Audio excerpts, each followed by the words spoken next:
the ability to ward off a stabber, a ward off somebody's got a gun pointed right at your chest. First thing, how do we deal emotionally with a moment like that? Like, I got a gun pointed at my chest. How am I going to react properly if I'm in that situation? First of all, I'm between the few instructors in Israel, for example, that have been in this situation in 2013. Somebody, he came to grab a convenience store, put the gun on me, and then I reacted without thinking. And I defused him from the gun, and he got away. But at least I didn't get shot, and the gun was on the floor. And of course, this is a luck, but it's mostly automatic response. When you learn and you practice, the body have muscle memory. And then it becomes over you in the moment of danger because adrenaline and body muscle memory become combined together to give a reaction to a situation that you already know. Because the practice makes something very simple after you're doing it so well and so much times. So that's what I'm saying. Everybody can learn self-defense because it's muscle memory and the body actually wants it. We want to be secure. We want to be able to defend ourselves. This is our main core to survive. So the instructor already have the tools and the knowledge is existing and everybody can take it. Right, but we got to get that muscle memory. We got to get that muscle memory. We got to practice this stuff. And I guess we're going to talk about preparedness today. And we're going to talk about it in two directions. First, let's talk about Israel, Israelis, and soldiers. Soldiers are oftentimes under attack, as you showed us before, trying to take their weapons. So let's talk about soldiers, and then let's talk about Jews, friends of Israel, outside of the land of Israel, and their state of preparedness. Let's talk about soldiers first. So soldiers, as I'm in the reserve right now, and I've been in Gaza like 3 times already. I'm in the reserve right now because I'm already in the situation mode with my unit to go in and out to deal with the activities over there. But because of the automatic response that we are always saying to the soldier to be alert, to be aware, to react in the most doubtable moment, to control the situation, there is no much time. That's why we always telling them that psychologically and physically to be self-awareness, including in different environments. It could be in Gaza, it could be in Yaffo, it could be in Lod, it could be any town in Israel, it can be south in Jerusalem. That's why the soldier needs to always be aware to situation. Spatial awareness. Special awareness and estimate the danger in any situation. It can be escalate from 1 to 0 like in a second. Master David Chaliva, I was watching some of your videos. You trained some of Israel's special forces teams, meaning to say these are already highly trained folks. Yeah. They already have spatial awareness, and yet still they ran into problems, including in Gaza just now. You showed me a video that some of Israel's elite troops were having a problem when they were carrying a stretcher back to the chopper. Folks came to attack, terrorists came to try to steal their weapons, or to even steal them, kidnap them, or the body that, or the wounded person that they're taking. So tell me about how we deal with that situation. This is most problematic because we're talking about regular civilian, and you cannot shoot any regular civilian and just interrupting you or preventing you from walking through the chopper or the ambulance.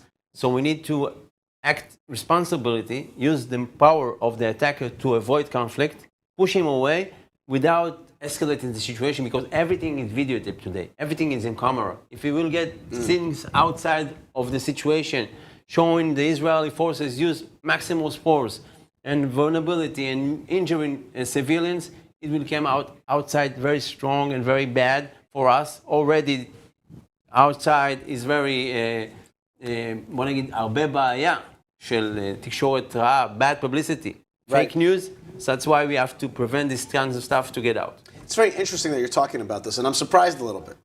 Because you're a self-defense guy. You know, you're a guy with, a body guy.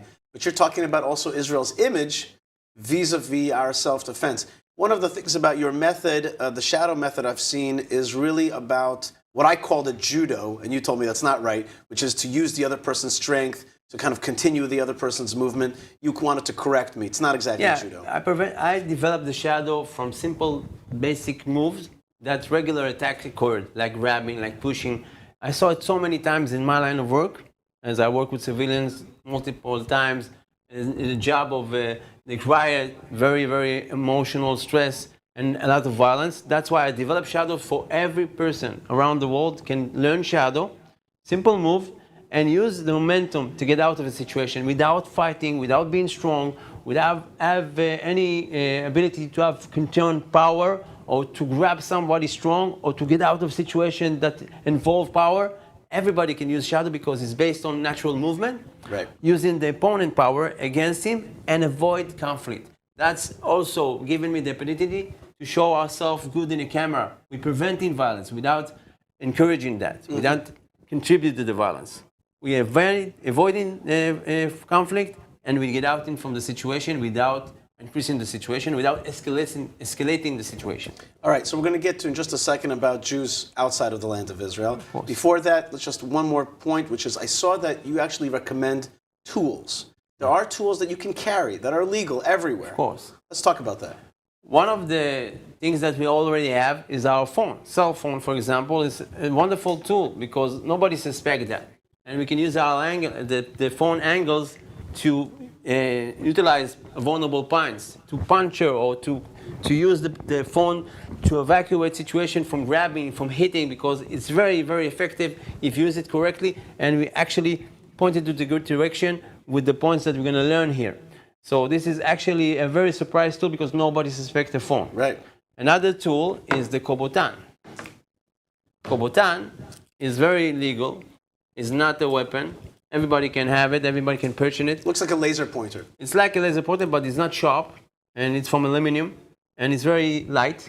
And nobody suspect that because nobody can give be on your keychain, right? Yeah, it can be a keychain. You can be with your tools, with your bag in the pocket. If somebody gonna hug you or choke you, it's automatic response because I'm pushing a pressure point, a vulnerability point, and the reaction is wonderful. You can see it on our videos. But I actually instructed around the world a lot of organization, mostly security organization, but not just. And I don't remember even one incident that somebody actually can resist to the pain that this is causing. It's awesome. It's a good thing against lynch, for example. A lot of people that don't want to let you go or grab you or try to hit you from hateful crimes.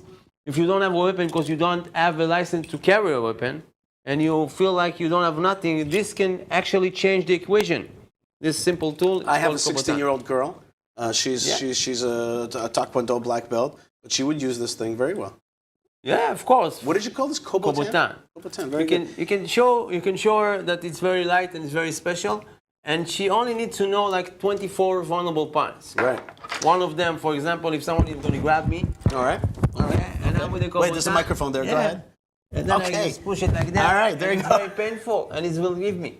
That's so right. It's just a simple demonstration. That definitely did hurt. Don't think for a second it didn't hurt. It did. This is something that you don't need too much power for that. Right. The tools give you the increasable power that you need.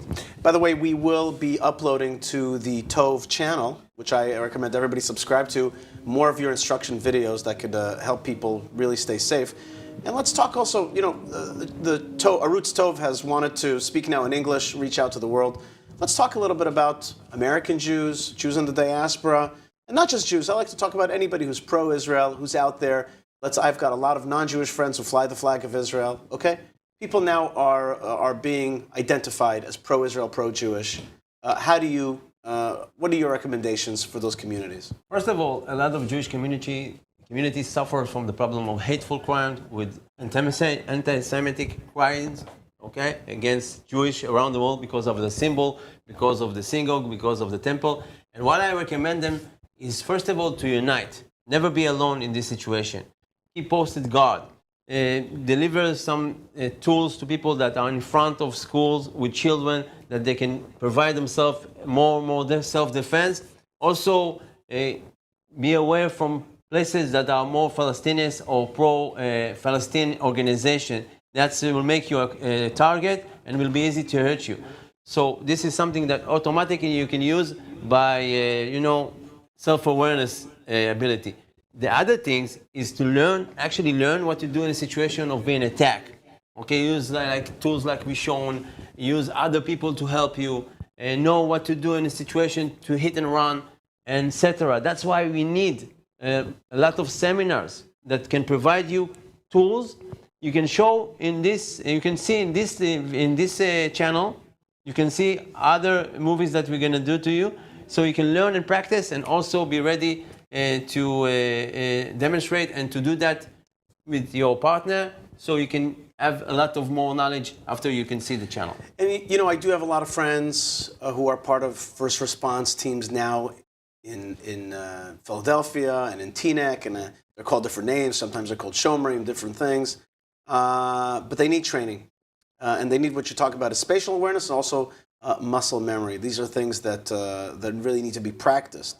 How serious is it out there? Do you think that really everybody's a target now? Is there like, I was in one part of Israel today, it felt like war. I came to a different part of Israel, it felt a little more calm. You know, I'm going to fly to Florida next week. It's going to feel even calmer, maybe.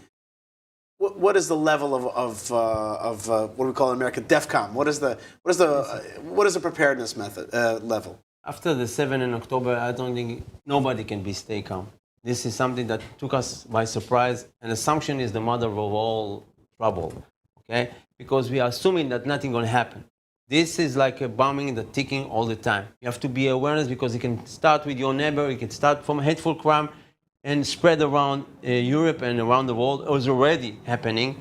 And because you are a minority, when you're hometown, you have to be strong. You have to be self-awareness. You have to learn a lot of things and never assume that there's not going to happen to you. Always assume the worst scenario. That's why we have to be prepared. Do you teach also people how to take a hit? You need to say, I tell my kids that a fighter needs to give a strike, but he also knows has to know how to receive a strike, get hit, and okay, still walk out of that. I don't believe in that. Okay. Because in my philosophy, if I use the momentum, I'm out of the fight. There is no reason to stay in a fight if I don't have the ability, the stability, the power, the strength. I've never been in a fight. I'm using the simple move to get out of the situation. There is no time in the street. If you stay in too much time, a lot of people will come and make it worse. Right. Use the momentum, get out, and live another day. Very good. Okay. Great stuff, and thank you very much. No problem. It's so important today. Let me just ask you one last question. I just remembered the last question. Spiritually speaking, Jewishly speaking, is there a Jewish side to the story? You've developed an Israeli Krav Maga. Is there a prayer, a thought, a spiritual prayer that is part of your method? First of all, I'm very believer. I'm a very religious man, and I believe in God, and all of my knowledge is from Him.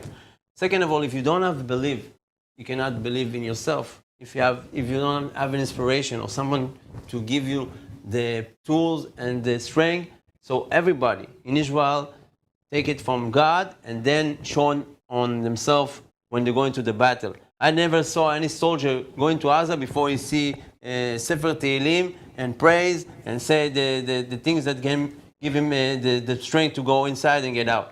This is how much the belief is important to the Jewish people, because this is what makes us special. They believe in God and the Israeli God, and Adonai Echad forever. Master David Chaliva, you teach the shadow method of Krav Maga that you've developed. Thank you very much for being with us and making us stronger, both physically and spiritually. Thank you for inviting me. All right.